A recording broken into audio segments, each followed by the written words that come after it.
Hey, welcome into a new innovation here to Rapa TV. Yep, this is the first episode of something that we thought we'd try and pull together and help you at home there in these times of not being able to go to the races. And it's a way that we can hopefully engage with you as members, supporters and people that enjoy a day at the races here at Te Rapa. And what better way to start than bring in the voice of the Waikato Racing Club, or the voice of racing in the north, George Simon. Georgie, good, late morning. It is a beautiful morning too, Andrew. Yeah, nice to be here. Lovely to be at Te Rapa again, actually. I was getting withdrawal symptoms, haven't been on a racetrack for a number of weeks for obvious reasons, but no, fantastic to be back here at Te Rapa. And can I firstly just say, Andrew, great innovation, Te Rapa TV.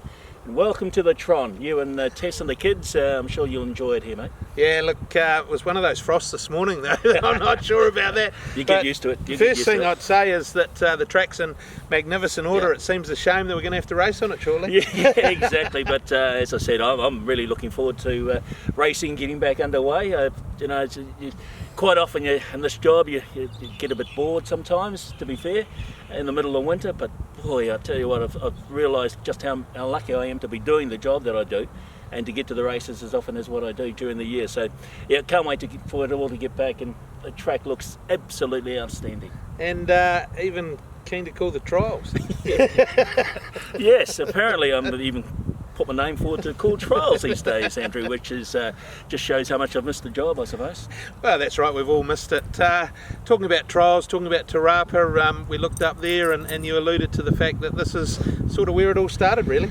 This is a special place for my whole commentating career. I've always said that Te Rapa is my home track. I grew up just down the road at Ngarawahia, 10 minutes down the road, and I remember some of my earliest memories of a race course is this place, coming with my late father as a 7-year-old and just running amok amongst all the people here and all the losing tickets. Most of them were from my old man.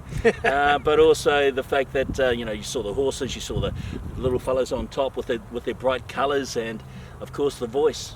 You heard the voice back in the day. It was Sid Tonks, the late great Sid Tonks, and then of course Keith Hobb took over from him. So once I heard those guys calling the races, that really got me hooked into trying to emulate what they do and to make a career of it. What's the best horse you reckon you saw here at Te Rapa, George? We've seen some wonderful horses over the years. Like I go right back to the days of the international meetings, when Lester Piggott used to arrive here and ride here, and Roy Higgins and all those wonderful world-class jockeys, and the horses we had. We saw some great horses here back in those days. Of the ones that I've seen, probably the one that stands out was Bone Crusher. He raced here one day in the international stakes. I wasn't here when Sunline raced here. No, you were up in Singapore. I was in Singapore, I was up there for 3 years, and she raced here. Sunline makes a turn and she's only trotting. Sunline goes for home. She's opened up 1.5. Fritz on the outside. Spring Rain there, followed by Star of Gold, then Golden Butterfly. Charles hasn't moved as yet, and Sunline, the winner of $9.9 million. She's well clear. It's all over the Group 1 event. She's opening up the opposition. 4, 5, 6 on the outside. So many wonderful memories from this place, and I was here the day Rod Stewart and Rachel Hunter were here. The people were just packed in. And another very special day that I recall just off the top of my head too was when John Rolls was here. Oh yeah. I think Graham Rogerson had a fair bit to do with it to get him along for the day, and he sang a couple of songs during the day.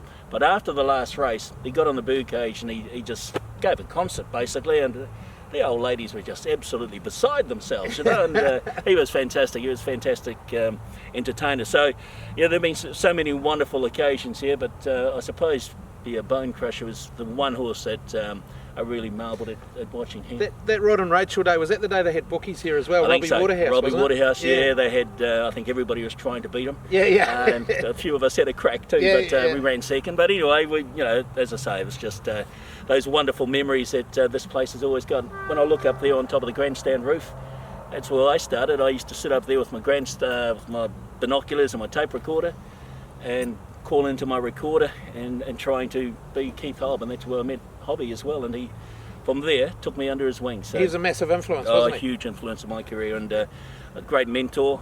Taught me a lot of things, a lot of bad things, a lot of good things too, but and it's always good catching up with him as well. Yeah. One call, does one call stand out? I know that personally there's been some highlights, but is there one call, one race, something that stands out and above all else for you here at Te Rapa? I think a very special memory for me here at Te Rapa was calling the first $100,000 race here. It was the Waikato Times Gold Cup. Yep. It was back in, I think, about '86. Yep. And it was won by a very good horse called the Filbert. Wow, he was. Yeah, he was a beauty, wasn't he? And a wonderful stayer.